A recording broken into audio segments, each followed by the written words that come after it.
Alright, we're on to the next step. Starting to put in the tables, starting to put the studio equipment together, getting the strings up. And each step we go through, that sound in this room gets nice and damp. The window area has been now treated with a very thick material that is very good for absorbing sound. And if it's not enough, we can just go over it again or work along that edge on both sides to make it nice and sealed. However, every single room, every single person, every single studio producer has their own system and has their own sound that they like to work with when it's in its raw format, the audio. So there is no perfected sequence for all this. It's all trial and error. That sheet might be too much. I might want to remove it once I start recording and notice that there's too much dampness. I want to loosen it up. This booth, as small as it is, this is going to be a booth the next day or two. I'm supposed to be filling it 100% based on the consultation that we got because it's so small.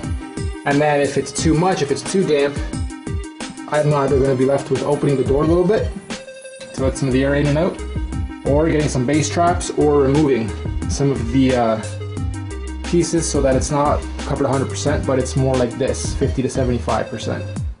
Anyway, the sound in here is starting to sound amazing. We got the motif, the mixer, the keyboard, the two screens set up. We're going to start working on this side, have some more gear over here. Set up the monitors on their own stands back there in that corner and in that corner, or on L brackets on a corner piece in between these pieces on the wall, and that's that. Okay, day 3. We're about to go into the studio. Open her up. The gear is inside. The walls are finished. 2 workstations have been set up. It's really quiet and damp now, to the point where I wanted to bring in some of these plants to bring in some oxygen, because you run out of air real fast. The air is really dry in here, and unfortunately I smoke, so I gotta have some ventilation going. Hence, we've left a part of that drape open, and there's a window right there, perfect for a little bit of air when we want to get at it. And then one other thing I'm doing is I grabbed other drapes to put over this one. That's just a very thick made for soundproofing drape, and you can use a thick blanket really if you really want, and simply just make sure you're covering the whole area. And then over this we're going to hang a rod and more drapes to cover this because it's not too pretty. And what else we'll do is up here in the light, and back up a little bit on the ceiling, I'm going to darken this screen so you guys can see what's going on. We're actually going to hang drapes from here going down to the wall, and then also from here going down to this wall on a diagonal. And what that'll do is soften and dampen the noise a little bit more. Then we're also going to want to go into these corners here and throw in a few bass traps.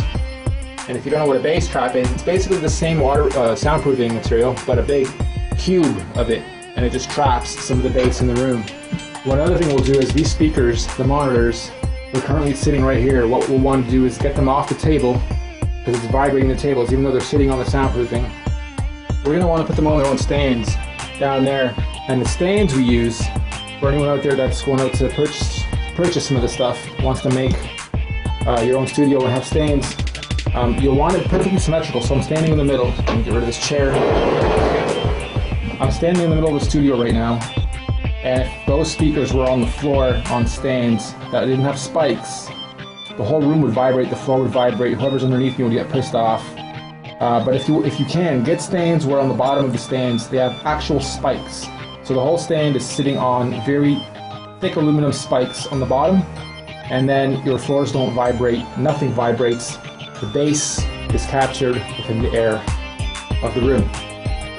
Another thing we'll notice is some of my pieces are starting to fall off.